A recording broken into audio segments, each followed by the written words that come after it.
అసలు మీకు లా చదవాలని ఎందుకు అనుకున్నారు? జడ్జెస్ నా స్టూడెంట్స్ ఉన్నారు, వందల వేల మంది నా స్టూడెంట్స్ ఉన్నారు. That is my contribution in the legal field. నేను లాయర్ కాలేదు కానీ ఈ ఏరోస్పేస్ కి సంబంధించింది ఎల్ఎల్ఎం చేయాలని ఎలా అనుకున్నారు? మనకంటూ ఒక కొత్త కాంట్రిబ్యూషన్ ఉండాలి. ఇప్పుడు 100 మంది చేసి మనం చేస్తే 101 అవుతుంది. 1 కావాలనే ఉద్దేశం నాకు చిన్నప్పటి నుంచి కూడా సంథింగ్ ఎవరు చేయాలనేది. ఇస్రో డ్రాఫ్టింగ్ లో కూడా మీరు మెంబర్ గా ఉన్నట్టున్నారు. అబ్దుల్ కలాం గారితో నేను వర్క్ చేయడం జరిగింది. ఆయన డిఫెన్స్ స్కాలర్ గా మాకు ఫ్రీడమ్ ఉంటుంది. ప్రైమ్ మినిస్టర్ మోడీ గారు ఏం చేశారంటే చాలా వరకు ప్రొఫెషనల్ కోర్సెస్, వేరియస్ కోర్సెస్ అన్నిటినీ కూడా చాలా హై లెవెల్లో తెలంగాణ హైయర్ ఎడ్యుకేషన్ లో మీరు ఇంట్రడ్యూస్ చేయబోతున్నారని విన్నాను. Higher education the door steps of the needy with affordable cost without compromising quality. అంటే అఫోర్డబిలిటీ ఉండాలి, యాక్సెసిబిలిటీ ఉండాలి, క్వాలిటీ ఉండాలి, ఎక్విటీ ఉండాలి, ఇంక్లూజివ్నెస్. మీకు ఈ ఇన్నోవేటివ్ థాట్స్ వీటన్నిటికీ కూడా మరి చీఫ్ మినిస్టర్ రేవంత్ రెడ్డి గారి దగ్గర నుంచి ప్రభుత్వానికి ఎలా ఉంది, ఎంకరేజ్మెంట్ ఎలా ఉంది? 20th March union minister union cabinet 28,000 కోట్లు రిలీజ్ చేసుకుంటూ నెక్స్ట్ 5 years లో 100 ఎయిర్పోర్ట్ రావాలని.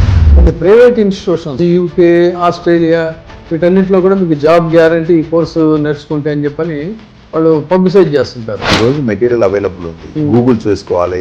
ఈ డిఫెన్స్ లో ఏ రకమైన జాబ్లు ఉన్నాయి, ఏవియేషన్ లో ఏ రకమైన వాళ్ళు కూడా చూసుకోవాలి. మేము వాళ్ళకి కావాల్సిన హెల్ప్ మేము చేస్తాము. సో మీకు అత్యంత సంతృప్తినిచ్చినటువంటి అంశం ఏంటి? అయ్యో ఇది చేయలేకపోయామని నిరాశ పడినటువంటి అది ఏంటి? ఆ రెండు చెప్పండి. ఈ యొక్క కోర్సులు సక్సెస్ఫుల్ గా చేస్తే 2-3 years Telangana could be a role model for entire country. ఇట్లాంటి కోర్సులు చేసింది సార్, అది నాకు తృప్తి. Education is manifestation of any person అని చెప్పని అంటారు. అట్లాగే జ్ఞాన విద్యా విహీనస్య విద్యాజాలం నిరర్ధకం కంఠసూత్రం వినానారి హ్యానైకా భరణయుత అని చెప్పని భర్తృహరి అంటాడు. అంటే ఎడ్యుకేషన్, జ్ఞాన విద్య అనేటువంటిది చాలామందికి రకరకాలుగా చదువుతుంటారు కానీ but the education with knowledge, the proper knowledge which is useful for the society and for himself also, ఇది చాలా అతి తక్కువ మందిలో మాత్రమే కనిపిస్తూ ఉంటుంది. అటువంటి దాంట్లో బహుముఖీన ప్రజ్ఞాశాలిగా విద్యారంగంలో విభిన్న పార్శ్వాలను చూసినట్టయితే చాలా ఆశ్చర్యం కలిగించేటువంటి ఇది కలుగుతుంది. అటువంటి ఒక అపురూపమైనటువంటి వ్యక్తి మనకి ఈ రోజున ఇక్కడ ఉన్నారు. వారే బాలకృష్ణారెడ్డి గారు. ఆయన తెలంగాణ హయ్యర్ ఎడ్యుకేషన్ చైర్మన్.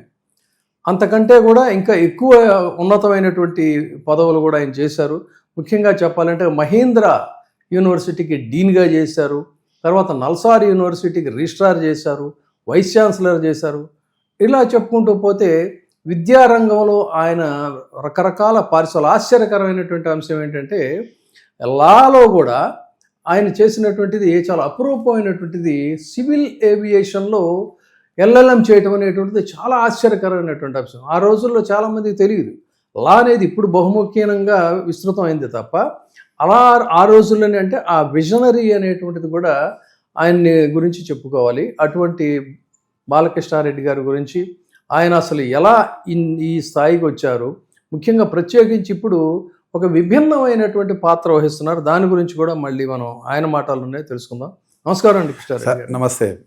మీరు తెలంగాణలో ఒక చిన్న కుగ్రామంలో పుట్టి, అది కూడా ఒక సామాన్య కుటుంబంలో చేసి ఢిల్లీ వరకు కూడా చేరుకొని ఢిల్లీలో కూడా మీ సేవల్ని విద్యారంగంలో అందించడం, మళ్ళా తిరిగి ఆ పుట్టిన గడ్డకు సేవ చేయాలనేటువంటి దృక్పథంతో ఇవాళ ఏంటంటే ఈ పొజిషన్కి వచ్చిన తర్వాత చాలామందికి ఏంటంటే ప్రైవేట్ ఇన్స్టిట్యూట్స్ ముఖ్యంగా వాళ్ళు బ్రహ్మాండమైన ఆఫర్స్ ఇస్తుంటాయి మీ స్థాయి, మీ కెపాసిటీ ఉన్న వాళ్ళకి. కానీ ఖచ్చితంగా మనం ఈ సమాజానికి ఏదో చేయాలనే లక్ష్యంతోనే మీరు వచ్చారని చాలామంది చెప్తూ ఉంటారు. ఎలా అసలు మీ జర్నీ ఎలా స్టార్ట్ అయింది? Sir thank you sir, nice question. So నేను ప్రొఫెసర్ బాలకృష్ణారెడ్డి, నేను professor of law, chairman Telangana higher education council అండి ఇప్పుడు ఉన్నది. అయితే మీరు అన్నారు కదా నేపథ్యం గురించి కొంచెం. నేను ప్రస్తుతం నాగర్ కర్నూలు జిల్లా తాడూరు మండలంలో పర్వతాయపల్లి అనేటువంటి ఒక కుగ్రామం అక్కడ చేసి నాది 3rd class వరకు ఊర్లోనే చదువుకొని తర్వాత 10th class వరకు జెడ్పీహెచ్ఎస్ అని చెప్పి 5 kilometers ఉంటుంది కుమ్మెర అనేటువంటి గ్రామంలో నేను 10th class చదవడం. తర్వాత డిగ్రీ నుంచి నాది ఒకటే సార్, ఒక ప్రిన్సిపల్ ఏంటంటే ఎర్న్ అండ్ లర్న్ అంటే సంపాదించు చదువుకో అని. ఎందుకు అంటే మా నేపథ్యం కూడా అగ్రికల్చర్ బేస్డ్ ఫ్యామిలీస్, వాళ్ళకి పంటలు పండుతాయి లేవు అట్లా కొంత ఇక నాకు అది దృష్టిలో పెట్టుకొని నేను ఏం చేశానంటే మొత్తం నా ఎడ్యుకేషన్ ఈరోజు డిగ్రీ నేనంతా ఈవినింగ్ కాలేజ్ చేయడం జరిగింది, BA, తర్వాత LLB కూడా నేను బయట అంటే ఈవినింగ్ కాలేజ్ అని చెప్పుకోవచ్చు, తర్వాత LLM. సో మెయిన్ నాకు తెలిసినంత వరకు నా విద్య మాత్రం ఎక్కువ మటుకు ఈవినింగ్ కాలేజీలో చేయడం, మార్నింగ్ అంతా జాబ్ చేసుకోవడం. ఎందుకంటే నేను చెప్పాను కదా, ఈ ఒకటి సంపాదించి చదువుకో, ఇంకోటి ఎవరికి మనం ఇబ్బంది పెట్టకూడదు, గ్రామీణ నేపథ్యము, పంటలు సరిగా పండకు, వాళ్ళకి అవన్నీ చూసి కొంత నేను ఈ దృక్పథం ఆలోచన అంటే ఈ రకంగా ఆలోచన చేసి పాటించాను. ఒకటేంటంటే తృప్తి, మనం ఎవరిని ఇబ్బంది పెట్టలే, మన కొరకు మనం కష్టపడ్డం, చదువుకున్నాం, అది నా.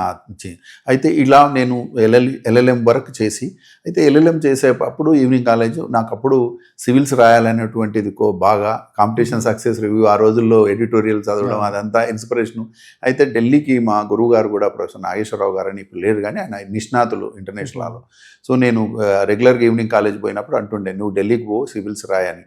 సరే లేట్గా రియలైజేషన్ కావడం, ఢిల్లీకి పోయి అక్కడ JNUలో జవహర్లాల్ నెహ్రూ యూనివర్సిటీలో అక్కడ MPhil PhD పూర్తి చేయడం జరిగింది సార్. అయితే అక్కడ పోయిన పర్పస్ మాత్రం సివిల్స్ అనుకున్నా కానీ 1-2 సార్లు అటెంప్ట్ చేసిన నా బ్యాక్గ్రౌండ్ దానికి సహకరించలేదు. అక్కడ ఇంకొకటి ఏంటంటే ఇంటర్నేషనల్ లాలో ఈరోజు Jawaharlal Nehru university number 1 university in the country research.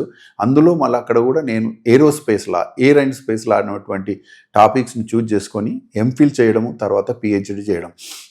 అయితే ఒక విషయం మీతో షేర్ చేసుకోవాలి సార్. అక్కడ పోయినప్పుడు నాకు మా ప్రొఫెసర్ గారు కూడా ఇంటర్వ్యూ చేస్తే మనం చక్కగా చేస్తాం, మనకు సబ్జెక్ట్ ఉంటుంది కానీ లాంగ్వేజ్ ప్రాబ్లం కదా. సో ఒకటి అడిగారు, you have done LLM but you are not speaking proper English అంటే నేను ఒకటి చెప్పాను, సార్ నేను I'm from mofussil area, this is my background అంటే ఆ రోజు అతను వచ్చి నాకు చాలా ఎంకరేజ్ చేసి you will shine one day అని చెప్పాడు. సో అయితే అక్కడ నాకు ఇబ్బంది ఏమైంది సార్ అంటే ఈ లాంగ్వేజ్ ప్రాబ్లం చాలా అయింది.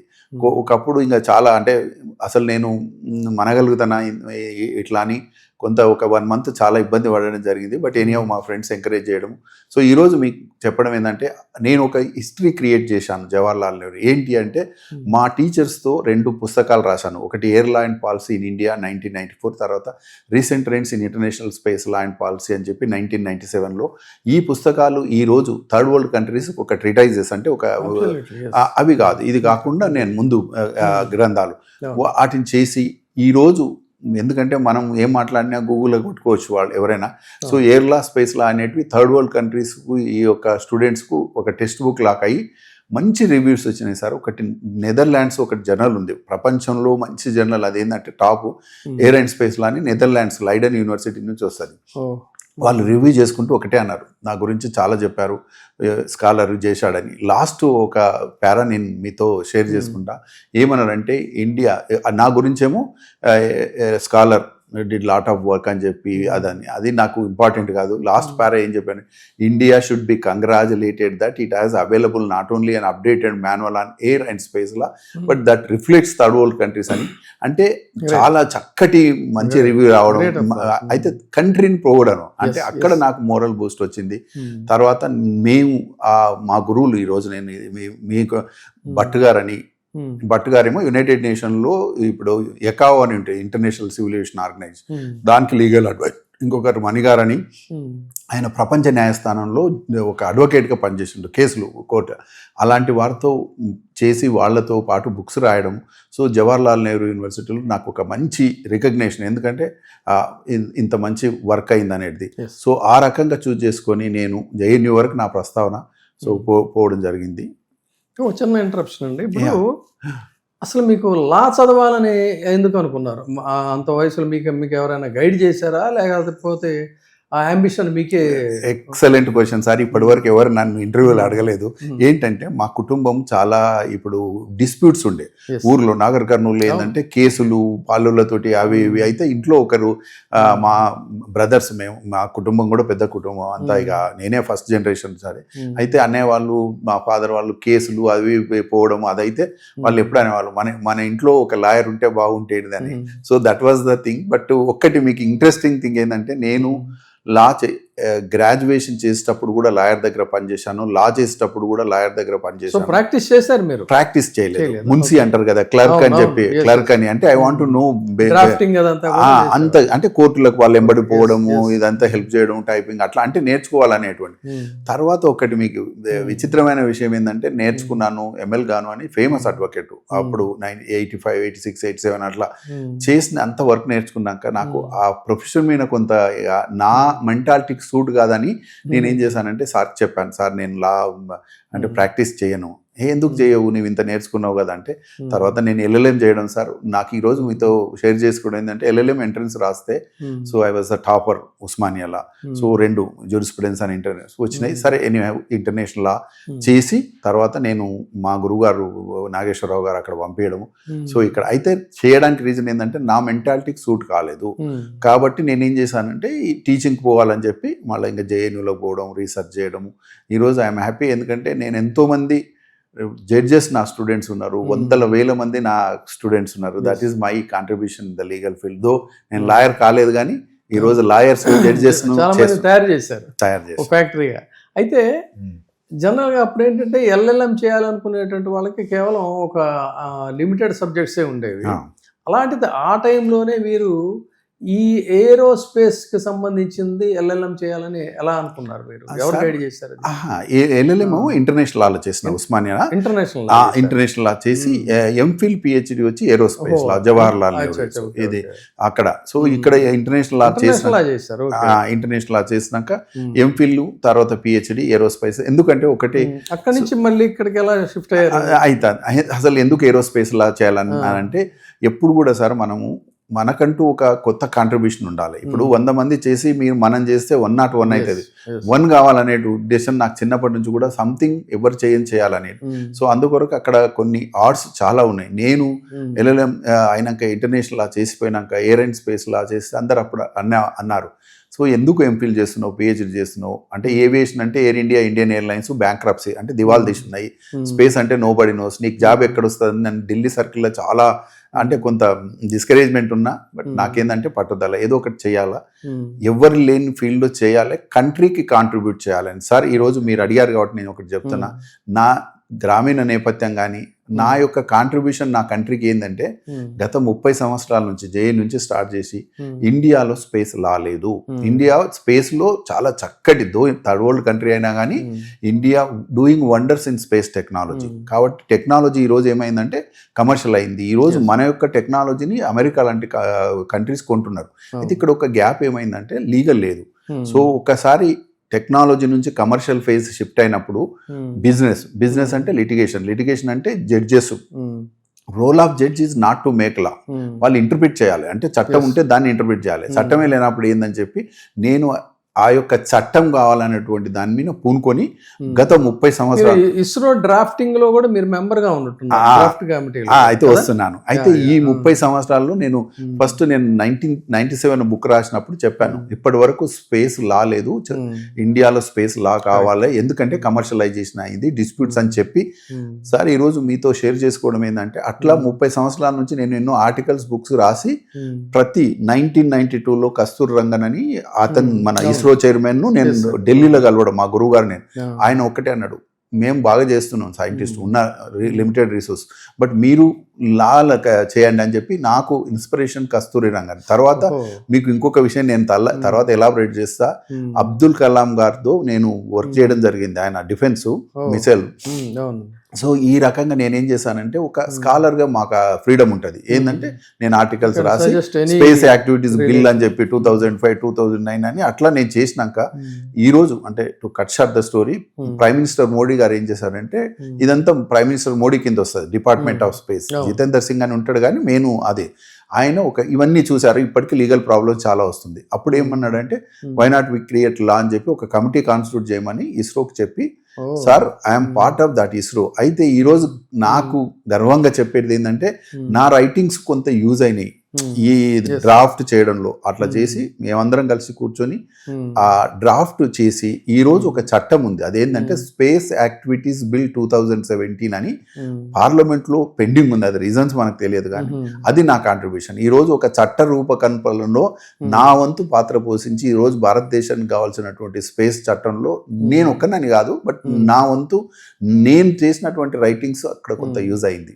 ఓకే అండి. ఇప్పుడు బాలకృష్ణ గారు, కృష్ణారెడ్డి గారు, మీరు లా చేశారు, డీన్గా ఉన్నారు, అక్కడి నుంచి ఒక స్టెప్ అహెడ్ వైస్ ఛాన్సలర్ చేశారు, ఢిల్లీలో చేశారు. ముఖ్యంగా ద ప్రెస్టీజియస్ భారతదేశంలోనే కాదు ప్రపంచంలోనే ఒక ప్రెస్టీజియస్ యూనివర్సిటీ నల్సార్ యూనివర్సిటీ. ఆ యూనివర్సిటీలో కూడా మీరు ఎంతోమందిని చూస్తే మీ ప్రొఫైల్లో అంటే దేశ విదేశాల్లో కూడా చాలామంది జడ్జెస్ మీరు పనిచేసిన టైంలో అయినటువంటి వాళ్ళు, అక్కడ ఎలివేట్ అయినటువంటి వాళ్ళు కూడా ఉన్నారు. మరి ఇంత వర్క్ చేసినటువంటి మీరు ముఖ్యంగా ఏంటంటే లాకి సంబంధించి సార్ ఒకవైపు లాలో చేశారు, ఇక్కడేమో ఏకంగా ఇస్రో లా డ్రాఫ్ట్ కమిటీలో ఒక మెంబర్గా ఉండి దీనికి సంబంధించి చేశారు. ఇది అలాంటిది ఇప్పుడు మీరు అక్కడి నుంచి మళ్ళీ ఇప్పుడు తెలంగాణ హయ్యర్ ఎడ్యుకేషన్కి చైర్మన్గా రావడంలో ఉద్దేశం ఏంటి? ఒకటి సార్, ఈరోజు నేను ఇప్పుడు నేను జేఎన్యూలో పిహెచ్డి, అంటే ఈ రెండు కాంట్రాస్ట్, అందుకని అడుగుతాను. తప్పకుండా నేను ఎక్స్ప్లెయిన్. జేఎన్యూలో పిహెచ్డి కాగానే నాకు వేరే దగ్గర కూడా ఆఫర్ వచ్చింది, నల్సార్లో ఆఫర్ వచ్చింది. ఇంకా అప్పటికి మ్యారేజ్ కాలేదు. నేను వచ్చి నల్సార్లో జాబ్ తీసుకొని నల్సార్లో కూడా నేను ఈరోజు ఒక 25 years ఇంకా నేను ఐఎమ్ పార్ట్ ఆఫ్ నల్సార్. నాకు ఒక 5-6 years సర్వీస్ ఉంది. ఇప్పుడు ఇది డిప్యూటేషన్ పోస్ట్. అయితే నేను నల్సార్లో వచ్చినాక ఇది ఒక కొత్త సబ్జెక్టు. ఇప్పుడు ఎయిర్ లా, స్పేస్ లా, డిఫెన్స్ అని అట్లా పిల్లలకు కోర్సులు ఆఫర్ చేయడంతో పాటు నేను ఈరోజు మీకు చెప్పేది ఏంటంటే కొన్ని యూనిక్ కోర్సులు నేను నల్సార్లో ఆఫర్ చేసినాను. సో అయితే ఈరోజు ఎన్ఈపి అని, అంటే నేషనల్ ఎడ్యుకేషన్ పాలసీ 2020 ఇప్పుడు ఏమంటుందంటే మల్టీ డిసిప్లినరీ అని. నేను సార్ మీతో షేర్ చేసుకోవడానికి హ్యాపీ ఏంటంటే గత 1.5 decade మల్టీ డిసిప్లినరీ అప్రోచ్ను ఫాలో అయికుంటూ aviation technology with aviation law, defence technology, defence laws అని, మ్యారిటైమ్ లాస్ అని ఇట్లా కోర్సులు పెట్టి ఈరోజు గర్వంగా నాకేందంటే ఎందుకు వచ్చిందంటే నేను టీచింగ్ అనేది ఇంట్రెస్ట్. ఈరోజు నేను ప్రిపేర్ చేసిన వాళ్ళు ఎవరంటే అంత ఎయిర్ ఫోర్స్, నేవల్, డిఫెన్స్ ఆఫీసర్స్కు దాదాపు 4 నుంచి 5,000 మంది ఈరోజు నాకు స్టూడెంట్స్ ఉన్నారు సార్. ఈ కోర్సులు మొత్తం ఎక్కడ లేవు. ఈరోజు మీరు కొట్టుకున్నా కానీ, గూగుల్ చూసినా కానీ, I always a in this part of the world అని చెప్తాను. నల్సార్లో ఒక ఇంట్రెస్టింగ్ థింగ్ మీకు ఏంటంటే నల్సార్లో నేను 3 సెంటర్లు హెడ్ చేసిన. ఒకటి సార్క్లా అని, ఈ 8 సార్క్ దేశాలతో, ఇంకొకటేమో ఏరోస్పేస్ డిఫెన్స్ లా అని అక్కడ చేసి ఇన్నోవేటివ్ కోర్సెస్ చేసి ఈరోజు మీ ముఖంగా చెప్తున్నా కొన్ని కోట్ల రూపాయలు నేను అంటే రిజిస్ట్రార్ వండుకుంటూ నా అవుట్ ఆఫ్ ఇంట్రెస్ట్ తోటి చేసిన మనీ కాదు. ఈరోజు 100 మంది ఆఫీసర్స్ ఈరోజు మళ్ళీ రీఎంప్లాయ్మెంట్ పొందుతున్నారు. ఎందుకంటే వాళ్ళు 45-50 సంవత్సరాలు రిటైర్ అవుతారు, వాళ్ళకి ఎక్స్పీరియన్స్ ఉంది.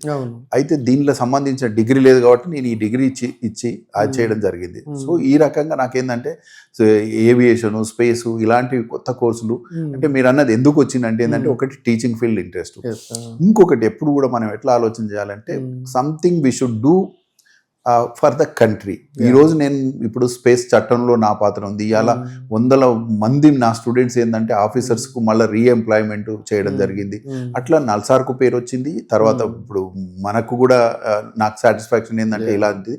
అయితే నల్సార్లో ఆల్మోస్ట్ ఒక 25 సంవత్సరాల చరిత్ర 2-3 minutes చెప్పాలంటే ఒక అసిస్టెంట్ ప్రొఫెసర్గా జాయిన్ అయ్యి 2000లో, అసోసియేట్గా 2005లో, ప్రొఫెసర్గా 2009, లాస్ట్ 15 years ప్రొఫెసర్ వండుకుంటూ ఎన్నో సెంటర్స్ హెడ్ చేశాను. అయితే ఒకటి ఏరోస్పేస్ డిఫెన్స్ లా. ఇంకొక ఇంట్రెస్టింగ్ థింగ్ ఏంటంటే నేను గ్రామీణ నేపథ్యం నుంచి వచ్చిన కాబట్టి నేను ఇంకొక సెంటర్ని హెడ్ చేశాను sir, centre for tribal land rights అని చేసి ఆ యొక్క సెంటర్ ట్రైబల్ ల్యాండ్ రైట్స్ ఈరోజు ఏ యూనివర్సిటీకి బహుశా అవకాశం దొరకదు. సో ఈ యొక్క నేను అప్పుడే రిజిస్ట్రార్ కావడం 2014లో, సో ఉన్న గవర్నమెంట్ను అడగడం, ఈరోజు నల్సార్ ఉంది best university in the country world, how we can help అని చెప్పి కేసీఆర్ గారి దగ్గరకు పోవడం. ఆయన ఏంటంటే మొత్తం చట్టాల రూపకల్పనలో నల్సార్ని ఇన్వాల్వ్ చేసి ఈరోజు గర్వంగా ఏ యూనివర్సిటీకి దక్కంది నా ద్వారా నేను చేసింది ఏంటంటే 100 చట్టాలు. ఈరోజు రెవెన్యూ అనుకోండి, మున్సిపాలిటీస్ ఏ యాక్ట్ తీసుకున్నా గత 10 ఏళ్ళలో మొత్తం అన్ని చట్టాలు నల్సార్ ద్వారా వెట్టి చేసి కొన్ని నల్సార్ ప్రపోజల్స్ నుంచి వచ్చినాయి కాబట్టి మేము ఎప్పుడు చెప్తుంటాం అకాడమిషియన్స్గా మాకు పార్టీలతో సంబంధం ఉండదు. అక్కడ వర్క్ చేసాము సార్. ఇప్పుడు మా వర్క్ను రికగ్నైజ్ చేసి ఇవాళ సైమ్ గారు కూడా మాకు అసైన్మెంట్ ఇవ్వడం జరిగింది. సో అది అయితే నల్సార్లో నేను చేసినటువంటి కొంత రీసెర్చ్ నాకు ఈరోజు ఈ పదవి రావడానికి కారణమని నేను అనుకుంటాను. కరెక్ట్ అది. అంతేకాకుండా ఇప్పుడు రీసెంట్గా మీరు తెలంగాణ హైయర్ ఎడ్యుకేషన్ అసలు ఆ ఎడ్యుకేషన్ ముఖ చిత్రమే మార్చేసేటట్టుగా, అంటే what I mean to say is మనకి ఇప్పుడు దాకా ఉన్న అన్ని సంప్రదాయ కోర్సులు అనేటువంటి ఏంటంటే ఇటు డిగ్రీకి కానీ అటు బయట సొసైటీలో వాళ్ళు జీవించేటువంటి దీనికి కానీ వాళ్ళ సర్వీస్ కానీ ఎక్కడ కూడా చాలా కోర్సుల వరకు కూడా సింక్రనైజ్ అయ్యే పరిస్థితి లేదు. అందుకని చాలామంది ఏంటంటే ఇవన్నీ మనకు పనికిరాని కోర్సులు కదండి మోస్ట్లీ అసలు వాళ్ళు ఆప్ట్ చేసుకుంటుంది ఏంటంటే అంతసేపు ఐటీ వాడికి 10th క్లాస్ నుంచే ఈ వ్యవహారం మొదలవుతూ ఉంటుంది. అటువంటిది ఒకవైపు మరి అక్కడ చూస్తేనేమో వాళ్ళకి కూడా ఇప్పుడు ఏఐ థ్రెట్ ఉంది, అది కూడా పెద్ద గొప్పగా కనపడుతుంది. సరిగ్గా అదే సమయంలో మీరు చాలా వరకు ప్రొఫెషనల్ కోర్సెస్, వేరియస్ కోర్సెస్ అన్నిటినీ కూడా చాలా హై లెవెల్లో తెలంగాణ హైయర్ ఎడ్యుకేషన్లో మీరు ఇంట్రడ్యూస్ చేయబోతున్నారని విన్నాను. సో ఇది వీటి ఇంపాక్ట్ ఎలా ఉంటుంది, ఇవి డిజైన్ చేయడానికి మీకున్న ఇన్స్పిరేషన్ ఏంటి, మీకు ఆలోచన ఎలా వచ్చింది? ఒకటి, నేను ఈరోజు గత 1.5 year అయింది నేను హైయర్ ఎడ్యుకేషన్ కౌన్సిల్ చైర్మన్గా. సో ఒకటే సార్, మా హైయర్ ఎడ్యుకేషన్ యొక్క ముఖ్య విజన్ మిషన్ అనుకోండి ఉద్దేశాలు ఏంటంటే higher education at the door steps of the needy with affordable cost without compromising quality. అంటే అఫోర్డబిలిటీ ఉండాలా, యాక్సెసిబిలిటీ ఉండాలి, క్వాలిటీ ఉండాలి, ఈక్విటీ ఉండాలా, ఇంక్లూజివ్నెస్. ఎడ్యుకేషన్ అనేది ట్రైబల్ కావచ్చు, అమ్మాయిలు కావచ్చు, అందరికి పోవాలనేటువంటి ఈ 5 సూత్రాలతోటి గత 1.5 yearలో చాలా అంటే మేమేంటంటే ఎక్స్పెరిమెంట్ చేయడం జరిగింది. ఈరోజు నేను టేక్ ఓవర్ చేసినాక ఒక 2-3 నిమిషాల్లో మీకు సమరైజ్ చేస్తాను. ఇప్పుడు ఒకటి జర్నల్ ఉంది, TGCH జర్నల్ అని, ఎవ్రీ మంత్ మేము మా యాక్టివిటీస్. ఇంకొకటి ఏంది, ఎవరు చేయలేంది, ఆల్మోస్ట్ ఇవన్నీ యూనివర్సిటీలు చేయాలి కానీ చేయలేంది ఇప్పుడు ఏంటంటే Telangana journal of higher education అని చెప్పి బయానియల్ జర్నల్ తీసుకొచ్చి అన్ని యూనివర్సిటీలకు మేము ఆ యొక్క ఎవ్రీ 6 months ఒక ఇష్యూ వస్తుంది. అంటే రీసెర్చ్ను ప్రమోట్ చేయాలి, రీసెర్చ్ను వేరే వాళ్ళకి చెప్పకుండా ముందు మనం ప్రమోట్ చేసి వేరే వాళ్ళకి చెప్పాలనేటువంటి తీసుకొని చేయాలని జర్నల్ తీసుకొచ్చాము. తర్వాత ఇంకొకటి ఏంటంటే సార్, గత 1.5 year నుంచి మీరు కోర్సులకు నేను వస్తాను. ఎప్పుడు కూడా మనం ఏముండాలంటే ఏ పాలసీ కానీ లా కానీ ఏం చేసినా, చట్టం చేసినా కానీ స్టేక్ హోల్డర్స్ను దృష్టిలో పెట్టుకోవాలి. ఈరోజు మీకు తెలుసు ఎడ్యుకేషన్లో స్టేక్ హోల్డర్స్ ఎవరంటే పేరెంట్ కానీ, స్టూడెంట్ కానీ, గవర్నమెంట్ కానీ, ఇన్స్టిట్యూషన్స్, ఇవన్నిటిని దృష్టిలో పెట్టుకొని నేనేం చేశానంటే గత 1 year నుంచి ఈరోజు మీకు తెలుసు, మీరు కూడా విద్యా వ్యవస్థలో చాలా లోపాలు, ప్రాబ్లమ్స్ ఉన్నాయి. నేను ఒక ప్రొఫెసర్గా నేను ఎప్పుడు ఫ్రాంక్ మాట, ఈరోజు మాకు కొంత ఏంటంటే నేను హైయర్ ఎడ్యుకేషన్ కౌన్సిల్ చైర్మన్గా నాకు నిజంగా ఆల్ యూనివర్సిటీస్ అందరూ, తర్వాత లక్షల మంది స్టూడెంట్స్, 1000 మంది టీచర్స్, వీళ్ళందరూ ఉన్నారు. అయితే ఒక్కటి ఏంటంటే రిక్రూట్మెంట్, కొన్ని ఇష్యూస్ ఉన్నాయి, అవన్నీ పక్కకు పెట్టి ఈరోజు మనం విద్యా వ్యవస్థను ముందు తీసుకుపోవాలా. ఏం చేయాలంటే మేమందరం మేధోమథనం చేసి సిలబస్ అనేది అప్డేట్ చేయాలి. విద్యా వ్యవస్థ ఎక్కడి నుంచి మారాలంటే సిలబస్ను కరికులం రివిజన్ అనేది పెట్టుకొని గత 1 year నుంచి ఈరోజు, ఇంతకుముందు నాకు తెలియదు కానీ నేను ఎక్కడ జరిగింది ఏంటంటే స్టేక్ హోల్డర్స్ని దృష్టిలో పెట్టుకొని ఒక సిరీస్ ఆఫ్ మీటింగ్స్ పెట్టుకుంటూ, అందరూ స్టేక్ హోల్డర్స్ అని చెప్పాను కదా, టీచర్స్ అందరినీ పెట్టుకుంటూ నేను వైస్ ఛాన్సలర్తో డిస్కస్ చేయడము. తర్వాత TSATలో సార్ ఒక ఓపెన్ మీటింగ్ పెట్టి 1000 మందితో డిస్కస్ చేశాను. ఇట్లా కొత్త కోర్సులు ప్రపోజ్ చేస్తున్నాను, మీరు యాజ్ ఎ టీచర్గానో లేకుంటే యూనివర్సిటీ గానో ఇన్స్టిట్యూషన్గా మీ సజెషన్స్ కూడా ఇవ్వమని చెప్పడము, ఎక్స్పర్ట్స్ తోటి డిస్కస్ చేయడము, తర్వాత బోర్డ్ ఆఫ్ స్టడీస్లో అప్రూవల్ చేసి, అంటే ప్రాసెస్ ఫాలో అవ్వకుంటూ నేనేం చేశానంటే చక్కటి కోర్సులు ఈరోజు రూపకల్పన అయింది, కొన్ని ఏమో ఇంప్లిమెంట్ అవుతుంది, కొన్ని అయితే ఈ విధంగా కన్సల్ట్ చేస్తున్నప్పుడు మీకు వచ్చిన ఫీడ్బ్యాక్, వాళ్ళ రెస్పాన్స్ ఎలా ఉందండి, ఎంత పర్సెంటేజ్? చాలా చక్కని క్వశ్చన్. అయితే కొన్ని వాళ్ళ డౌట్స్, ఈ రోజు నేను పెట్టిన కోర్సులు మీకు ఒక ఉదాహరణకు చెప్తా. నేను ఎప్పుడు చెప్తుంటాను, సముద్ర అంతర్భాగం నుంచి ఆకాశం వరకు అవకాశాలు అనేది అపరిమితంగా ఉన్నాయి. నేను ఒక లా పర్సన్గా నేను ఎప్పుడు ఎక్కడ మాట్లాడినా కానీ మీరు ఎవిడెన్స్ చెక్ చేసుకోమని చెప్తుంటా పిల్లలకి, ఎందుకంటే కన్విన్స్ చేయాలి పిల్లలను. ఈరోజు వ్యవస్థలో ఏమైపోయింది సార్ అంటే మాకు ఉద్యోగాలు లేవు, అన్ఎంప్లాయ్మెంట్, నేను అది ఒప్పుకోను. సముద్ర అంతర్భాగం అంటే ఈరోజు నేను చెప్తున్నాను సార్, ఎన్ని లక్షల జాబ్లు ఉన్నాయనేది ఒక ఉదాహరణ చెప్తా మీకు. ఒకటి మ్యారిటైమ్ ఇండియా విజన్ డాక్యుమెంట్ 2030 అని, it's vision document document prepared by ministry of shipping. Okay, వాళ్ళు అయితే ఇది ప్రైమ్ మినిస్టర్ మోడీ గారు 23 డిసెంబర్లో రిలీజ్ చేసిండ్రు. ఎందుకు నేను చెప్తున్నానంటే ఈ డాక్యుమెంట్ ఏం చెప్తుందంటే అప్ టు 2030 అంటే అప్ టు 30 3 లక్షల కోట్ల investment through public private partnership అని 20 లక్షల జాబ్లు అప్ టు 30 వరకు ఒక్క మ్యారిటైమ్ సెక్టర్లు ఉన్నాయని. అట్లా ల్యాండ్ తర్వాత ఇవాళ ఏవియేషన్. ఈ రోజు సార్ ఏవియేషన్ ప్రపంచంలో ఏ కంట్రీకి లేనటువంటి ఏవియేషన్ గ్రోత్ మనకుంది. ఇవాళ ఎయిర్పోర్ట్స్ వస్తున్నాయి, ఎయిర్లైన్స్ వస్తున్నాయి, ఎంఆర్ఓస్ ఎక్కువైపోయినాయి, ప్రైవేట్ ఎయిర్పోర్ట్స్ ప్రైవేట్. ఇవాళ చూడండి భోగాపురం ఎయిర్పోర్ట్ వస్తుంది. అట్లా అయితే ఒక్కొక్క ఎయిర్పోర్ట్ ఏం చేస్తుందంటే వేలు కాదు ఒక్కొక్కసారి లక్షల జాబులు. ఎట్లాంటి జాబులు ఇస్తుందంటే అన్ని రకాలు, skilled, unskilled, semi skilled, super skilled, వాళ్ళ విద్యార్హతలు బట్టి. అయితే ఈరోజు ఏమైందంటే మీరు అన్నదానికి నేను ఈరోజు 450 నుంచి 500 మేనేజ్మెంట్ కాలేజీలు తెలంగాణలో ఉన్నాయి. ఇండియాలో 1000 మేనేజ్మెంట్ కాలేజీలు ఉన్నాయి. నా ఒకటే ఛాలెంజ్ ఏంటంటే ఎవరు కూడా ఏవియేషన్ మేనేజ్మెంట్ అనేటువంటి కోర్సు లేదు, చాలా వెరీ రేట్, ఒకటి రెండు. ఇవన్నీ కూడా ఏంటంటే నిజానికి పైలట్ ట్రైనింగ్ ఇవన్నీ కూడా చాలా కాస్ట్లీ అఫైర్స్ అయిపోయినాయండి. ప్రైవేట్ ఇన్స్టిట్యూషన్స్ చాలా కాస్ట్లీ అఫైర్ అయింది. అలాంటిది అసలు మీరు ప్రభుత్వం తరఫున అందుబాటులోకి తీసుకురావడం ఈ టైంలో అనేది చాలా ఒక మంచి అచీవ్మెంట్గానే చూడాలి. అయితే సరే నా ఉద్దేశం ఏంటంటే ఇవాళ పైలట్లు కానీ అయితే ఎడ్యుకేషన్ను గరీబ్ అంటే పేద వాళ్ళకి ముందు తీసుకుపోవాలని. అయితే ఈ కోర్సులో ఒక మినిట్ మీకు చెప్తాను. ఈరోజు ఇన్ని లక్షల జాబ్లు వస్తున్నాయి బట్ కోర్సులు లేవని నేనేంది అంటే ఈ రోజు మీరు ఒకటే సార్ మీ ద్వారా నేను చెప్పేది ఏంటంటే హ్యూమన్ రిసోర్స్ క్రియేట్ చేయకపోతే ఇండస్ట్రీ సర్వైవల్ కష్టమవుతుంది. ఈరోజు మీకు ఒక చిన్న ఉదాహరణ చూసారు. ఇండిగో పైలట్ల విషయం ఏమైందంటే పైలట్లు లేక వల్ల ఎంత లాస్ అయిందండి. అయితే వాళ్ళు ఏం చేసిండ్రు, ఉన్నవారికే ఎక్కువ వర్క్ ఇచ్చారు. దాంతో అదే అయితే నేను అనేది ఏంటంటే ఈరోజు హ్యూమన్ రిసోర్స్ క్రియేట్ చేయాలని చెప్పి నేను పెట్టిన కోర్సు ఒక్కటే కోర్సు ఉదాహరణ చెప్తా సార్. ఇవాళ maritime technology, maritime commerce governance అని, ల్యాండ్ గవర్నెన్స్ అంటే తర్వాత ట్రావెల్ టూరిజం అని. ఈరోజు ఏవియేషన్కి వస్తే airport, airline, air space, air traffic management అని ఎక్కడా ఉండదు ఈ కోర్సు.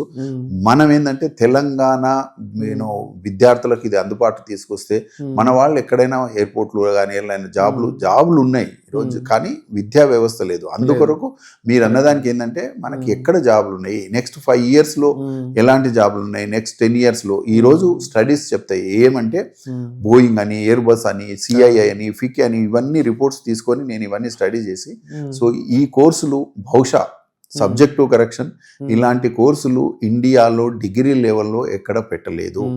ఇవన్నీ మనం ఇంప్లిమెంట్ కొన్ని స్టార్ట్ అయినాయి. అయితే Telangana should be a role model. మాకు ఎప్పుడు సీఎం గారు కూడా ఒకటే చెప్తాడు, మన విద్యా వ్యవస్థలో మార్పు తీసుకురావాలి. సో మీకు ఈ ఇన్నోవేటివ్ థాట్స్ వీటన్నిటికీ కూడా మరి చీఫ్ మినిస్టర్ రేవంత్ రెడ్డి గారి దగ్గర నుంచి ప్రభుత్వం నుంచి ఎలా ఉంది, ఎంకరేజ్మెంట్ ఎలా ఉందండి? తప్పకుండా సార్. నాకు ఆయన అసైన్మెంట్ ఇచ్చిందే మెయిన్ ఏంటంటే విద్యా వ్యవస్థలో మార్పు రావాలి, ఉన్నత విద్య. ఇప్పుడు నాకంతా ఉన్నత విద్య కాబట్టి ఉన్నత విద్యలో మార్పు రావాలి. డిగ్రీ స్టూడెంట్స్ కు మార్పు వచ్చేటువంటి విద్యను మీరు ప్రవేశపెట్టండి. ఇంకొకటి సార్, ఇలాంటి కోర్సులు ఒకటి జాబ్స్ ఉన్నాయి. సెకండ్ ఏంటంటే ఇవన్నీ ఫ్యూచరిస్టిక్ కోర్సులు. మూడోది ఏంటంటే ఈ రోజు మార్కెట్ ఏంది అసలు. ఇప్పుడు మనం హ్యూమన్ రిసోర్స్ క్రియేట్ చేయకపోతే వ్యవస్థలు దెబ్బతింటాయి. సో ఈరోజు మనం ఏవియేషన్ అనుకున్నాం, ఇవాళ చూడండి నెక్స్ట్ ఫ్యూ డేస్లో భోగాపురం రాబోతుంది.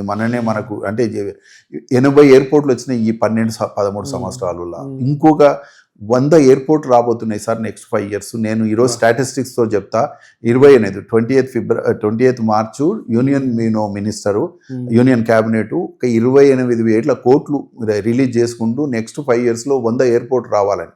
మరి 100 ఎయిర్పోర్ట్స్ వస్తాయి కానీ ఎడ్యుకేషన్ లేదనేటువంటి ఉద్దేశం. బాలకృష్ణారెడ్డి గారు ఇవన్నీ బాగున్నాయి, మరి ఈ కోర్సెస్ ని టీచ్ చేయడానికి మరి ఎక్స్పర్ట్స్ ఉండాలి కదా, వాళ్ళని ఎక్కడి నుంచి తీసుకొస్తారు? Excellent question sir. ఇది మీరు కాదు, నేను ఇప్పుడు జనాలకు పోయినప్పుడు వాళ్ళు ఒకటే అన్నారు, 2-3 మీకు కంటిన్యూషన్ లో దీంట్లో మెటీరియల్ లేదు. ఫస్ట్ టీచే కాదు, దీంట్లో మెటీరియల్ లేదు. మెటీరియల్ ఎవరు ప్రిపేర్ చేస్తారు, దీన్ని ఎవరు టీచ్ చేస్తారు, దీన్ని ఎక్కడ జాబులు ఉన్నాయి, ఇట్లా నేను ఒక సిరీస్ ఎవరు మెటీరియల్ నుంచి స్టార్ట్ చేద్దాం. వీటికి కావాల్సినటువంటి మెటీరియల్ సార్ నేను కూడా గత 30 సంవత్సరాల నుంచి ఈ ఫీల్డ్లో ఉన్నా.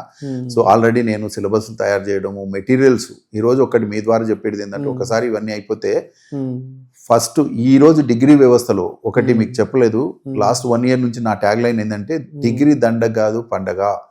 డిగ్రీ కూడా ఈక్వల్ కాదు, మంచి ఇంజనీరింగ్ కంటే తక్కువ కాదు అనేటువంటి ఉద్దేశం నేను చెప్పడమే కాదు, దాన్ని ఇంప్లిమెంట్ చేయడం కొరకు లాస్ట్ 1 year లో సిరీస్ ఆఫ్ మీటింగ్స్.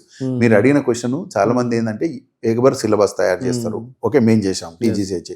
మెటీరియల్ ఎవరు తయారు చేస్తారు, మేము కమిట్ అయినాం. ఈ రోజు మీ ద్వారా నేను చెప్పేది ఏంటంటే ఈ రోజు గవర్నమెంట్ కు ప్రైవేట్ కి ఏం డిఫరెన్స్ అంటే ప్రైవేట్ లో వాడు జాయిన్ అయిన రోజే బుక్స్ ఇస్తాడు, మెటీరియల్ ఇస్తాడు అని, మరి గవర్నమెంట్ లో పట్టించుకుంటారు. ఈ రోజు నేను టీజీసీహెచ్ ద్వారా చెప్పేది ఏంటంటే ఏ కోర్సులు అయితే మేము ఇంట్రడ్యూస్ చేస్తున్నామో ఫస్ట్ వీక్ ఆఫ్ జూలైలో క్లాసులు స్టార్ట్ అయినప్పుడు వాళ్ళకి కావాల్సినటువంటి మెటీరియల్ ఫ్రీ ఆఫ్ కాస్ట్ మేము ఇవ్వబోతున్నాం. ఫ్రీ ఆఫ్ కాస్ట్ పీడిఎఫ్, మళ్ళీ ఎక్కడ కూడా డబ్బులు ఇన్వాల్వ్, మీకు ఇంట్రెస్ట్ ఉంటే మీరు చేసుకోవచ్చు అట్లా.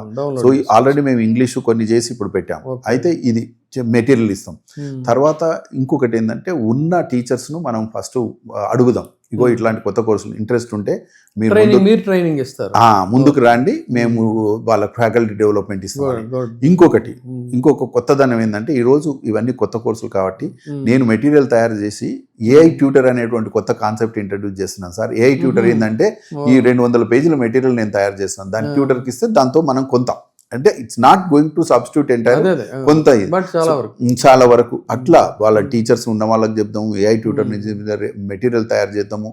ఇంకొకటి చాలా మంది ఏమన్నారు మరి ఎక్కడ కంపెనీస్ ఏంటి, ఎందుకంటే కొత్తవి కదా ఇవి. అంటే నేను ఒక లిస్టు ప్రొవైడ్ చేస్తున్న ప్రతి కాలేజ్కు, ఇగో ఈ రోజు డిఫెన్స్ కోర్స్ ఒకటి పెట్టాం, బిఏ డిఫెన్స్ చాలా పాపులర్ వస్తుంది చాలా మంది. ఎందుకు మీరు అడగొచ్చు, ఎందుకు బిఏ డిఫెన్స్ అండ్ సెక్యూరిటీ పెట్టారు సార్? ఈ రోజు హైదరాబాద్ లో 30 ఆర్గనైజేషన్ గవర్నమెంట్ వే ఉన్నాయి, బీడీఎల్ కావచ్చు, డిఆర్డిఓ కావచ్చు, మితాని కావచ్చు, నీకు అట్లా ప్రైవేట్. సో వాళ్ళ దగ్గర అయితే నేను ఇంకొకటి ప్రతి కాలేజీకు, నాకు ఎక్కువ ప్రైవేట్ కాలేజ్ నా కింద, వాళ్ళకు ఒక మ్యాండేట్ ఏంటంటే మీరు ఎంఓయూ చేసుకుంటేనే నేను ఈ కోర్సులు పాల్గొను, మెమోరాండమ్ ఆఫ్. ఎందుకు ఎంఓయూ అంటే మా పిల్లలకు ఇంటర్న్షిప్స్ ఇప్పిస్తామని చెప్పి. ఒక్కసారి ఇంటర్న్షిప్ మొదలైందనుకో వాళ్ళ కంపెనీస్ నచ్చుతాయి, వీళ్ళకి వస్తారు. సో ఈ రకంగా నేనేంటంటే సార్ అన్ని రకాల, మీరు చక్కటి క్వశ్చన్ అడిగారు. మళ్ళీ నేను ప్రేక్షకులకు మీ ద్వారా చెప్పేది ఏంటంటే వీటికి కావాల్సినటువంటి మెటీరియల్ తయారు చేయడం టీజీసీహెచ్ బాధ్యత తీసుకుంటుంది. వీలైనంత వరకు ఏఐ ట్యూటర్ అని పెట్టుకుందాము, టీచర్స్కు ట్రైనింగ్ ఇస్తాము, కంపెనీస్కు మనం లిస్ట్ ఇచ్చేసి ఇంటర్న్షిప్స్ ప్రొవైడ్ చేసి పిల్లలకు వీలైనంత వరకు జాబ్లు వచ్చేటువంటి బాధ్యత టీజీసీహెచ్ తీసుకుంటుందని మీ ద్వారా నేను చెప్తాను. ఇది ఇప్పుడు వాస్తవానికి మనం ఈ అకాడమిక్ ఇయర్స్లో టీవీ ఛానల్స్ ఆన్ చేయగానే నేను వాటి పేర్లు చెప్పను కానీ కొన్ని ప్రైవేట్ ఇన్స్టిట్యూషన్స్ అంటే వేరియస్ కంట్రీస్తో, ముఖ్యంగా థర్డ్ వరల్డ్ కంట్రీస్తో ఆర్ అదర్వైజ్ యూకే, ఆస్ట్రేలియా, వీటన్నిటిలో కూడా మీకు జాబ్ గ్యారంటీ ఈ కోర్సు నేర్చుకుంటే అని చెప్పని వాళ్ళు పబ్లిసైజ్ చేస్తుంటారు. సో ప్రైవేట్ ఇన్స్టిట్యూషన్స్కి వెళ్ళి అంత పెద్ద ఖర్చు పెట్టాల్సిన అవసరం లేకుండా తెలంగాణ ప్రభుత్వ విద్యాశాఖ ఇప్పుడు ఇలాంటివన్నీ కూడా ప్రొవైడ్ చేస్తుంది. దట్టు మీరేం చెప్తున్నారంటే సిలబస్ కూడా మీరు ఫ్రీగా ప్రొవైడ్ చేస్తున్నారు. సో ఖచ్చితంగా ఇది వాళ్ళతో టైప్ అంటే జాబ్ గ్యారంటీ, ఈ కోర్సెస్ నేర్చుకుంటే జాబ్ గ్యారంటీ. అయితే ఇక్కడ ఒకటి మీ ద్వారా చెప్పేది అంటే నేను ఎప్పుడు గ్యారంటీ ఇవ్వను, కాకపోతే వినండి మీరు నేనేం చెప్తా స్టూడెంట్స్ అంటే మేము వాళ్ళకు నాలెడ్జ్ ప్రొవైడ్ చేస్తాము, ఎక్కడ లేని సబ్జెక్ట్స్ పెట్టి వాళ్ళకు ఇక్కడ జాబ్స్ ఉన్నాయి. ఇవాళ వాళ్ళు స్టూడెంట్ ఏం చేయాలి సార్ అంటే ఏ కోర్స్ చేసుకున్న పేరెంట్స్ కానీ స్టూడెంట్స్ ఈ రోజు మెటీరియల్ అవైలబుల్ ఉంది, గూగుల్ చేసుకోవాలి. ఈ డిఫెన్స్ లో ఏ రకమైన జాబ్లు ఉన్నాయి, ఏవియేషన్ లో ఏ రకమైన వాళ్ళు కూడా చూసుకోవాలి, మేము వాళ్ళకి కావాల్సిన హెల్ప్ మేము చేస్తాము. అయితే ఒకటే ఎలా ఉందంటే ఈరోజు మాకు సేమ్ మ్యాండేట్ అనుకోండి, మాకు కూడా ఈరోజు ప్రైవేటు యూనివర్సిటీస్, డీమ్డ్ యూనివర్సిటీస్ వచ్చి చాలా వ్యవస్థను చాలా ప్రలోభాలు పరుస్తుంది. అట్లాంటప్పుడు మేము ఒకటే చెప్పాం, ఈ యొక్క సార్ ఈరోజు మీరు చెప్పిన 20-30 వేలతో డిగ్రీ చేసుకోవచ్చు స్టూడెంట్. అంటే వేరే డిగ్రీ కోర్స్కి ఎంత ఉంటుందో వీటికి కూడా ఫీజు ఉంటుంది. ఫీజులు కాకుండా మనం ఏంటంటే మంచి విద్యను ఇవ్వాలనేది మా ఉద్దేశం. ఇది సీఎం గారి మ్యాండేట్ అండి. బాగుందండి. ఇక మళ్ళీ మీ పర్సనల్ విషయానికి వచ్చినట్టయితే మీ అబ్బాయిని కూడా మీరు లా చదివించారు, తర్వాత సుప్రీంకోర్టులో ప్రాక్టీస్కి పెట్టినట్టున్నారు. మీ వైఫ్ ఏమో యుఎస్ లోనే ఎక్కడో పోస్ట్ డాక్ చేసింది. ఎక్కడండి? యుఎస్ లో న్యూయార్క్ యూనివర్సిటీలో సో ఇట్లా వాళ్ళని కూడా మీరే అకాడమిక్స్ వైపు ఎంకరేజ్ చేశారా, కాదన్నట్లయితే వాళ్ళకి వాళ్ళే చూజ్ చేసుకున్నారా? ఒకటి సార్, ఈరోజు నిజంగా కూడా మన వృత్తి ఏంటంటే ఒక టీచర్గా నేను 100 మందికి 4 సార్లు కాదు ఎక్కడ పోయినా మేము రికమెండేషన్ ఇస్తుందో మా స్టూడెంట్స్ అక్రాస్ ద గ్లోబ్. నాకున్న అసెట్ మీరు అడిగితే నా అసెట్ ఏంటంటే ఈరోజు ప్రపంచంలో ఎక్కడ ఏ దేశం పోయినా నా స్టూడెంట్స్ ఉన్నారు. అయితే ఒకటి ఏంటంటే మా బాబు కూడా ఇప్పుడు మా మిస్సెస్ మీరు అన్నారు కదా, ఆమె IICT నుంచి PhD చేసింది, పోస్ట్ డాక్ న్యూయార్క్ యూనివర్సిటీలో కెమిస్ట్రీలో చేసి మంచి చక్కని జాబ్ చేస్తుండే ఆమె. ఆల్బనీ మాలిక్యులర్స్ అనే మల్టీనేషనల్ కంపెనీ, ఎందుకంటే కెమిస్ట్రీలో. అయితే ఒక్క చిన్న మీ ద్వారా లేడీస్ ఈరోజు కుటుంబానికి ఎట్లా సాక్రిఫైస్ చేస్తారనడానికి ఉదాహరణ మా వైఫ్ సార్. ఒకటే మేమిద్దరం అనుకున్నాం, మాకు ఒకరే బాబు. సో మరి మేము వచ్చేటాలకు నేను లేట్ అవుతుండేవాడు, చిన్న పిల్లాడు, ఏం చేద్దాం చెప్పు, నీ why don't you shift teaching field అని చెప్పి నేను ఫోర్స్ చేశాను. ఈ రోజు ఆమె టీచింగ్ ఫీల్డ్ మంచి జాబ్ వదులుకొని టీచింగ్ ఫీల్డ్కి వచ్చి ప్రొఫెసర్గా పనిచేస్తుంది. బట్ ఈరోజు ప్రౌడ్ ఏంటంటే సార్, మా బాబుకు నల్సార్లో సీట్ రావడం అంటే అది రావడం కాదు, ఈ గోల్డ్ మెడలిస్ట్ ఇన్ 23లో, ఓవరాల్ గోల్డ్ మెడలిస్ట్ నల్సారు. వాడికి థర్డ్ ఇయర్లోనే జాబ్ వచ్చి 2 ఇయర్స్ కంపెనీ వెయిట్ చేసి అమర్చంద్ మంగళదాస్ అని ఫేమస్ కంపెనీలో 2 ఏళ్ళు చేసినాక మొన్న ఈ మధ్యనే 10 months బ్యాక్ సుప్రీంకోర్టు క్లర్క్షిప్ అని ఉంటుంది, కాంపిటేటివ్ ఎగ్జామ్ 2000 మంది రాస్తే 40 మంది సెలెక్ట్ చేస్తే విడతాడు. సో చేసి ఈరోజు పర్దివాలా అనేటువంటి జడ్జి గారి దగ్గర, Pardiwala is going to be the CJ in 29th. So అలాంటి వారి దగ్గర వీడు అసిస్టెంట్ గా చేసుకుంటూ చక్కని జడ్జిమెంట్స్, ఒక ఉదాహరణకు ఈ యొక్క ఎథనేషియా జడ్జిమెంట్ ఓపెన్ కోర్టులో ఈ బాబును అప్రిషియేట్ చేయడం. రీసెంట్ గా ఎథనేషియా నిజానికి స్వచ్ఛంద మరణం అనే దాని మీద భారతదేశ న్యాయ వ్యవస్థలో చాలా డిబేట్స్ జరిగాయండి. ఎప్పుడు కూడా ఒప్పుకోలే. అలాంటిది రీసెంట్ గా ఈ జడ్జిమెంట్ వచ్చింది. దానికి ఆ డ్రాఫ్టింగ్ లో కూడా మీ అబ్బాయి చాలా కీలకంగా వ్యవహరించారని చెప్పి అనేది నిజంగా అది ఒక ఇదే. అయితే మీకు ఒక్కసారి ఇలాంటి అటెంప్ట్స్ అయినాయి, కానీ ఇప్పుడు ఎందుకంటే ఒక బలం ఎత్తునేసి అది ఎప్పుడు సక్సెస్ కాలేదు. నిజంగా కూడా ఇది ఒక landmark judgement. AIIMS doctors పోవడము, చేయడము, రిపోర్ట్స్ ఇవ్వడం, మళ్ళీ వీళ్ళు చేయడం చేసి anyhow it is the new jurisprudence అని చెప్తాం సార్ ప్రపంచంలో. ఇప్పుడు నేను లాలో LLM చేశాను, కాన్స్టిట్యూషనల్ లా.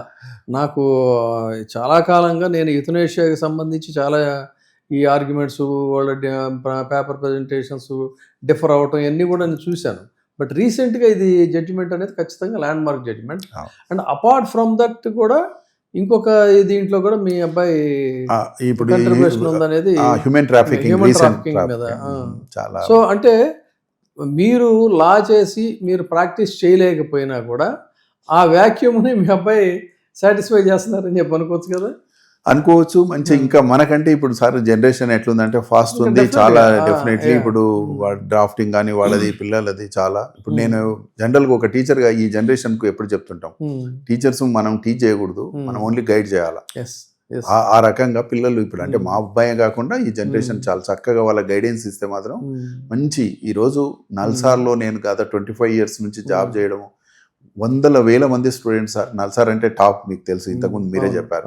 సో అలాంటి ఇన్స్టిట్యూషన్లో నా కాంట్రిబ్యూట్ చేసుకుంటూ ఇన్నోవేషన్ చేసుకుంటూ ఇలా 100,000 మంది 1000 మంది స్టూడెంట్స్ను ఇంపార్ట్ చేశాము. భగవంతుడు నాకేందంటే ఈ రకంగా మంచి కుటుంబం ఇవ్వడం అనేది I feel it's honour. So మీకు అత్యంత సంతృప్తిని ఇచ్చినటువంటి అంశం ఏంటి? అయ్యో ఇది చేయలేకపోయామని నిరాశ పడినటువంటి ఇది ఏంటి? ఆ రెండు చెప్పండి. నాకు అత్యంత సంతృప్తి ఏంటంటే ఈరోజు మీరు చూస్తుంటారు కోర్సులో స్టూడెంట్స్కు ఇంపార్ట్ చేయాలి, వాళ్ళు మంచి జాబులు రావడము. ఈరోజు నేను చెప్పాను కదా, నాకు 4,000 to 5,000 డిఫెన్స్ ఆఫీసర్స్ నా స్టూడెంట్స్ ఉన్నారు సార్. అంటే గత 1.5 decade నుంచి కొత్త కోర్సులు చేసి వాళ్ళు రీఎంప్లాయ్మెంట్ రావడం. వాళ్ళు ఏంటంటే కంట్రీకి సర్వ్ చేస్తున్నారు. ఇవాళ డిఫెన్స్ లో ఉన్నది నాకు ఒక వీక్నెస్ ఏంటంటే they work for the country. అయితే ఈరోజు ఒక ఇంట్రెస్టింగ్ థింగ్ ఏంటంటే ఇప్పుడు నేను ఇక్కడ కోర్సులు ఇంత స్టార్ట్ చేస్తున్నానంటే వాళ్ళ ప్రోద్బలం. ఈ రోజు హైదరాబాద్ లో BA defence and security studies పెడితే మనం ఒక మీటింగ్ పెట్టాను. ఈ Telangana Andhra sub reason meeting పెడితే 30 మంది ఆఫీసర్స్ వచ్చి ఒకటే చెప్పారు, డిఫెన్స్ లో ఎడ్యుకేషన్ అనేది మా వరకే ఉంది. అంటే ఒకసారి ఆఫీసర్ వచ్చినాక CDM ఇట్లాంటివి ఇస్తుంది, కానీ మీరు డిఫెన్స్ ఎడ్యుకేషన్ ను గ్రాస్ రూట్ లో తీసుకుపోతున్నారు సార్. మా వంతుగా మేము డబ్బులు అడగము, కావాల్సినది ఫ్రీకి వచ్చి చెప్తాము, వాళ్ళ పిల్లలకు కావాల్సినటువంటి ఇంటర్న్షిప్ సో ఆ రకంగా తృప్తి అంటున్నారు కదా. నేను చేసిన దానికి డబుల్ త్రిబుల్ గా మా students they want to contribute sir, అది తృప్తి. ఓకే. సో కొన్ని చేయలేదు అనేది కొన్ని ఎలా ఉంటాయంటే కొన్నిసార్లు గవర్నమెంట్ వ్యవస్థలో ఈరోజు నేను ఒక నల్సారు సీజే కింద వస్తుంది, ఒక ఇండిపెండెంట్ ఏ కోర్సులు అనుకుంటే ఆ కోర్సులు చేయగలిగినాము, పెట్టగలిగినాము. అది ఈరోజు గవర్నమెంట్ వ్యవస్థలు ఏంటంటే కొన్నిసార్లు అనుకున్నవి చేయలేకపోతాం, రీజన్స్ మేబీ. బట్ గవర్నమెంట్లో కూడా ఒకటే ఏంటంటే ఈ యొక్క ప్రొఫెసర్స్కు టీచర్స్కు ఫ్రీడమ్ ఇచ్చి చేస్తే నిజంగా కూడా బాగుంటుంది. అదొకటే నాకు అడ్మినిస్ట్రేటివ్ లో కొన్ని ఇబ్బందులు అంతే తప్ప అదర్వైజ్ నో రిగ్రెట్స్. బట్ ఈరోజు హయ్యర్ ఎడ్యుకేషన్ కౌన్సిల్ చైర్మన్ గారు ఇవాళ నాకున్న తృప్తి ఏంటంటే ఎన్నో ఇన్నోవేటివ్ కోర్సెస్ తీసుకొస్తున్నాము. ఈ కోర్సుల ద్వారా తెలంగాణ గ్రామీణ విద్యార్థులకు ఎంతో యూజ్ అయ్యేటువంటి కోర్సులు. సెకండ్ పాయింట్ ఏంటంటే ఈ యొక్క కోర్సులు సక్సెస్ఫుల్ గా చేస్తే 2-3 years Telangana could be a role model for entire country. ఇట్లాంటి కోర్సులు చేసింది సార్, అది నాకు తృప్తినిచ్చు. సో మీరు ఈ లాకి సంబంధించి కూడా చాలా unique books, that Asian law house అనేది చాలా హైలీ రెప్యూటెడ్ కదా, వాళ్ళు వేయటం, ముఖ్యంగా ఈ civil aviation regulations in India అనేది ఇది లేటెస్ట్గా పుస్తకం అనుకుంటండి. అట్లాగే ఇదేది ఫౌండేషన్స్ అండ్ ఫ్రంటైర్స్ అని చెప్పని ఈ ఫ్రంటైర్స్కి సంబంధించి కూడా ఇదొక పుస్తకం కూడా ఏషియన్ లా వాళ్ళే వేశారు. ఈ రెండు కూడా లేటెస్ట్గా వచ్చిన పుస్తకాలు. మొత్తంగా మీరు ఇలాంటి పుస్తకాలు ఎన్ని రాసి ఉంటారు ఇప్పటివరకు? మొత్తం 7 8 books సార్. ఎయిర్లో స్పేస్లో బుక్స్ వచ్చినాయి, మోర్ దెన్ 100 ఆర్టికల్స్ వచ్చినాయి. అంటే నేను కూడా ఒకటే ఏంటంటే ఈ ఏరియాలు కొత్త ఏరియాలు కాబట్టి మనం రీసెర్చ్ చేయాలి, పాపులర్ చేయాలి, జనాలకు కన్విన్స్ చేయాలి. అల్టిమేట్గా మళ్ళీ ఒకటి మీరు అన్నారు కదా ఎక్కడ తృప్తి ఉంటుంది, మన యొక్క ఒకటి తృప్తి, 2 తృప్తి మళ్ళీ మీద. ఒకటి ఈరోజు స్పేస్ లాలో నా కాంట్రిబ్యూషన్ ఉందా అనేది నాకు ఒక తృప్తి సార్. అంటే నేను ఒక గ్రామీణ నేపథ్యం నుంచి కంట్రీ కావాల్సింది ఒకటి. మీ నాన్నగారు ఏం చేసేవారు? మా నాన్నగారు వ్యవసాయమే సార్. చిన్నప్పుడు మా పెద్ద కుటుంబం, నేను 5th class లో ఉన్నప్పుడే నాన్నగారు చనిపోయారు. తర్వాత మదరు కూడా. మేము 4 members బ్రదర్స్. నేను ఇంతకుముందు ఎంటైర్ మహబూబ్నగర్ డిస్టిక్, ఇప్పుడేమో నార్కన్లు అయింది, మాదంతా ఫస్ట్ జనరేషన్. సో అందరు కూడా అంటే ఒకటి ఏంటంటే I use to be a role model. ఆ రోజుల్లో ఏంటంటే హైదరాబాద్కి వచ్చి చదువుకున్నాడు, ఈవినింగ్ LLB చేశాడు, LLM చేసి హైదరాబాద్లో చదువు అయిపోయినాక ఢిల్లీకి పోయాడు, ఢిల్లీలో చదువుకున్నాడు, ఆయన ఎక్కడ ఎవరిని డబ్బులు అడగలేదు అని నా గురించి చాలా మంది చెప్పుకొని ఇన్స్పిరేషన్ అయింది. దట్ ఈస్ అంటే నాకు I haven't achieved many thing, ఇంకా చాలా ఉంది. బట్ నేను 10 మందికి ఒక ఆదర్శంగా నిలిచిన సార్, అదొకటే నాకు తృప్తి. నిజమండి. డెఫినెట్గా మీ బాలకృష్ణారెడ్డి గారి స్టోరీ అనేది చాలా స్ఫూర్తిమంతమైనటువంటిది. అసలు ఒక చిన్న గ్రామీణ స్థాయి నుంచి అంచెలంచెలుగా ఇక్కడ దాకా రావడం, తర్వాత ఏంటంటే ఈ సమాజానికి మన వంతు కంట్రిబ్యూషన్ చేయాలనుకోవడం అనేది ఒక స్ఫూర్తిదాయకమైనటువంటి స్టోరీగానే దీన్ని చూడాలి. ధన్యవాదాలండి Balakrishna. Thank you, nice meeting you and thank you very much.